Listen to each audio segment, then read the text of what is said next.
이 시간 주시는 하나님의 말씀은 잠언 17장 2절과 3절입니다.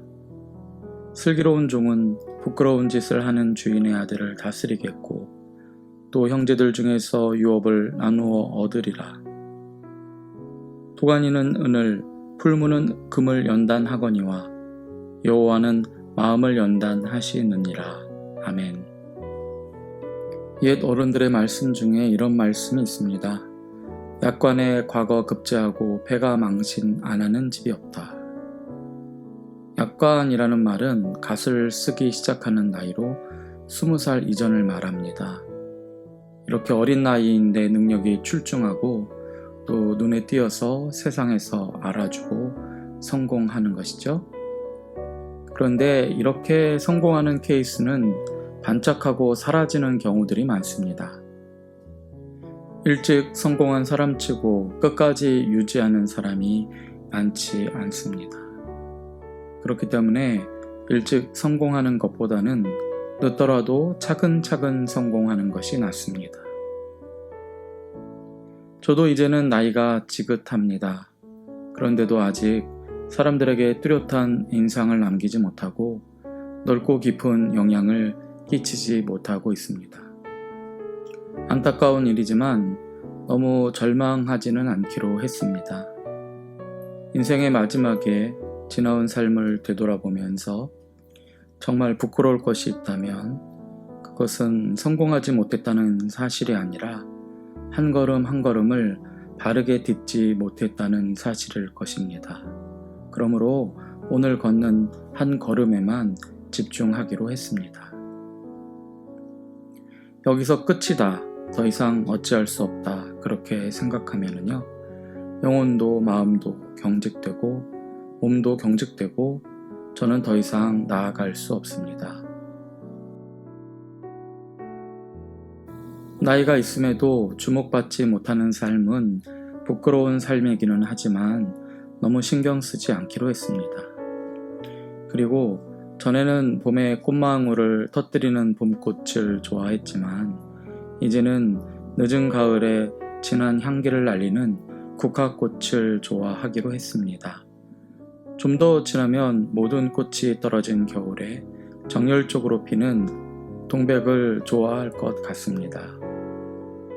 주님은 당신의 자녀가 비록 늦더라도 제대로 된 행복을 얻기 원하실 것입니다.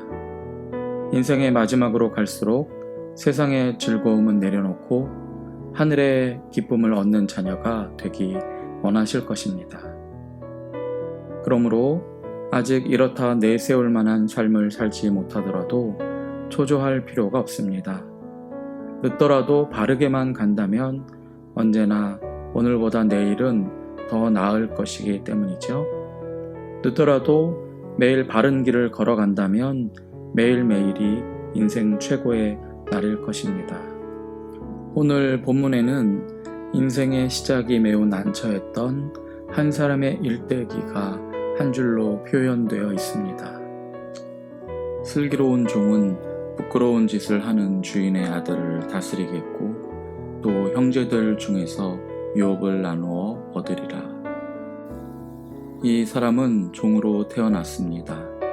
남의 집 오슴살이 하다 무덤도 없이 죽을 팔자였습니다. 반면에 이 집 주인의 아들은 어떻습니까?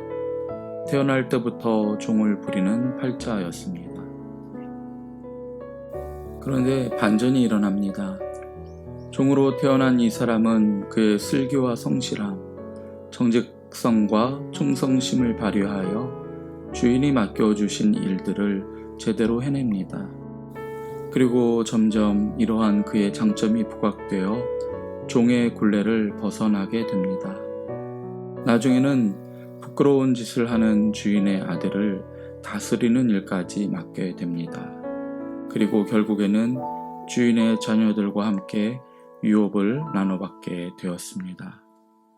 비록 종으로 인생을 시작했지만 나중에는 주인의 아들이 된 것입니다. 이 이야기는 남의 이야기가 아닙니다. 가만히 생각해 보면 우리 인생의 시작에 관한 이야기이며 바람직한 방향을 제시하는 이야기이고 아름다운 결말을 제시하는 이야기인지도 모릅니다. 우리도 전에는 죄의 종이었습니다. 원죄의 사슬에 묶인 채로 태어난 우리는 태어나 보니 신분이 죄의 노예였습니다. 그래서 무엇이 옳은지 알지 못하고 죄가 시키는 대로 살았습니다. 가끔은 똑똑한 사람이 있어서 자기 하는 일이 잘못된 일인지 알더라도 달라질 것은 없었습니다.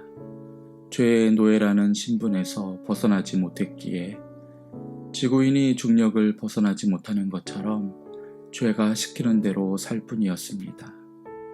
이렇게 살다가 결국 우리는 심판의 날에 영원한 멸망을 선고받았을 것입니다.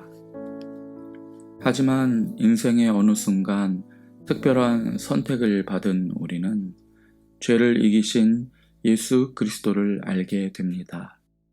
그리고 이 예수께서 죄의 노예를 벗어나게 하시는 대신 자신의 종이 될 사람을 부르고 계신다는 사실을 알게 됩니다.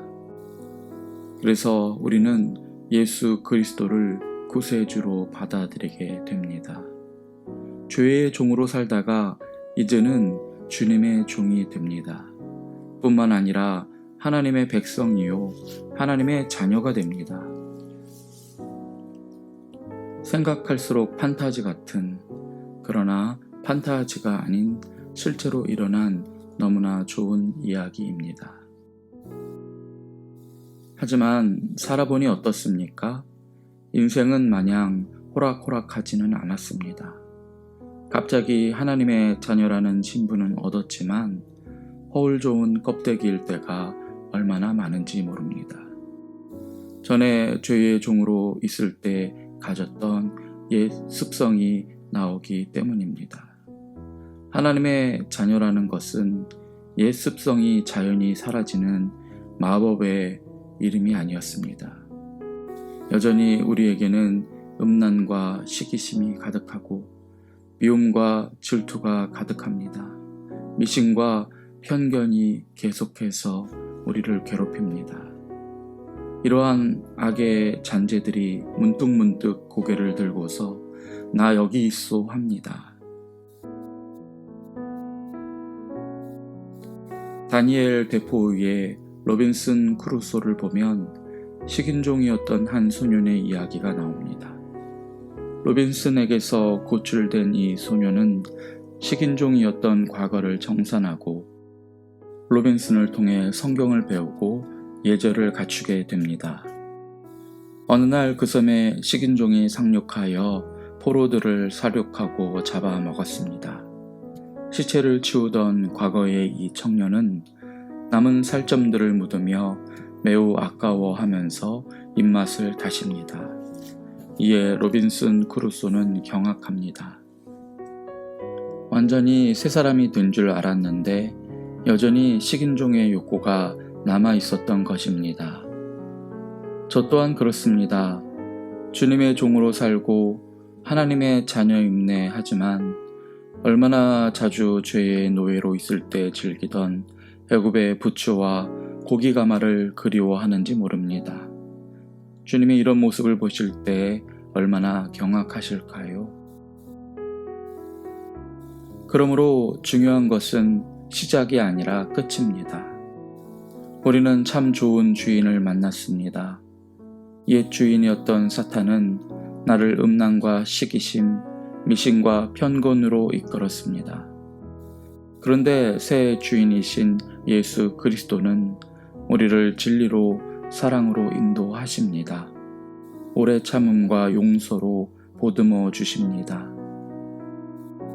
그러면 우리는 어떻게 해야 되겠습니까?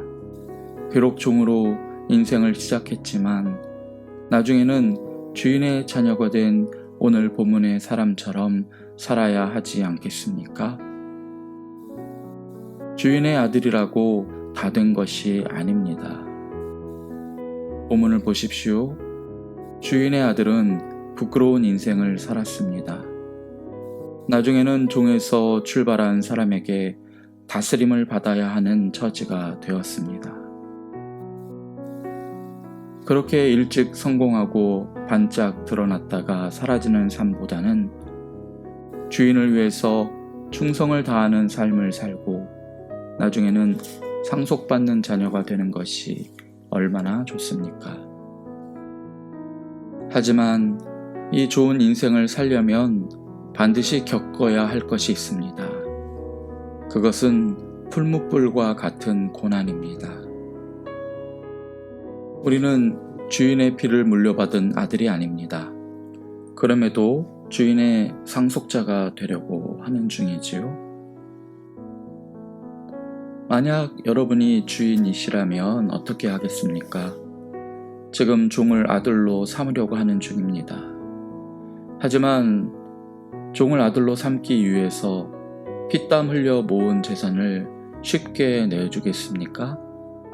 아니, 재산은 그렇다고 쳐도 남의 자식이었던, 그것도 천한 출신인 종을 아들로 삼으려고 한다면 그의 인성과 속마음까지 철저히 점검해 봐야 하지 않겠습니까? 그런 것입니다. 우리가 인생에서 겪는 갖가지 고난은 사랑하는 주인께서 자신의 종을 아들로 삼기 위한 시험인 것입니다. 도가니는 은을, 풀무는 금을 연단하거니와 여호와는 마음을 연단하시느니라. 예수 믿는 제가 이해하기 어려웠고 지금도 이해는 하지만 받아들이기 어려운 문제가 이것입니다. 하나님께서는 우리를 하나님의 자녀라 하시면서 오히려 세상 사람들보다 더 뜨거운 풀무불에 던져 넣으신다는 점입니다. 고난이 닥치면 하나님께서 자녀를 지켜주셔야 할 것 같은데 오히려 아버지께서 적극적으로 풀무에 집어넣으시는 것입니다. 그래서 욥의 친구들은 욥이 당한 고난을 이해할 수 없었습니다. 발견하지 못했지만 분명히 욥이 어떻게든 하나님 앞에 죄를 범했을 것이라고 결론 내립니다. 욥이 당하는 이 큰 고난은 그의 죄 때문이라고 생각하기로 한 것입니다. 이처럼 사람들은 고난을 당하면 그것을 죄에 대한 벌이라고만 보고 수치라고만 여깁니다. 세상 사람들은 그럴 수 있습니다. 그들이 세상에서 당하는 고난은 무엇일까요? 그것은 끝까지 하나님을 모르고 살다가 나중에 들어갈 지옥불을 깨닫게 하기 위한 경고입니다. 하지만 하나님의 자녀가 될 사람이 겪는 고난은 그 종류가 다릅니다. 이 세상에는 벌로써 주어지는 풀무불이 있고 연단하기 위해 주어지는 풀무불이 있습니다. 벌로써 주시는 풀무불은 죽음 후에 죄인들에게 주시는 지옥불입니다.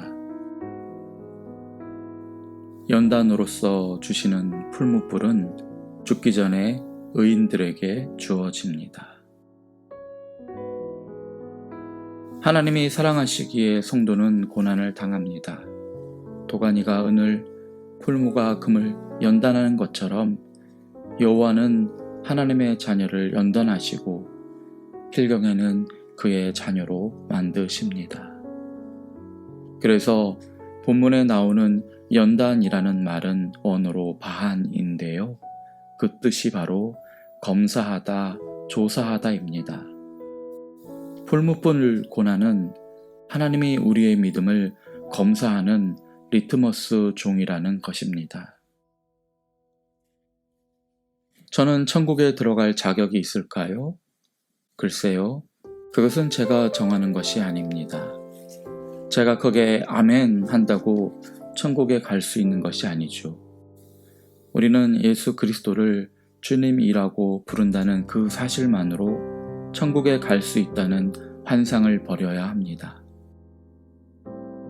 나더러 주여 주여 하는 자마다 다 천국에 들어갈 것이 아니요 다만 하늘에 계신 내 아버지의 뜻대로 행하는 자라야 들어가리라.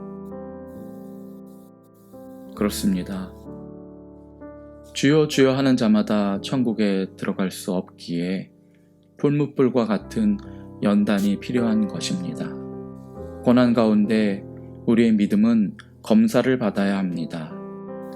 이 고난 중에도 하나님의 자녀다운 모습을 보여야 하는 것입니다. 의인이었던 욥이 고난을 당한 이유가 거기에 있습니다.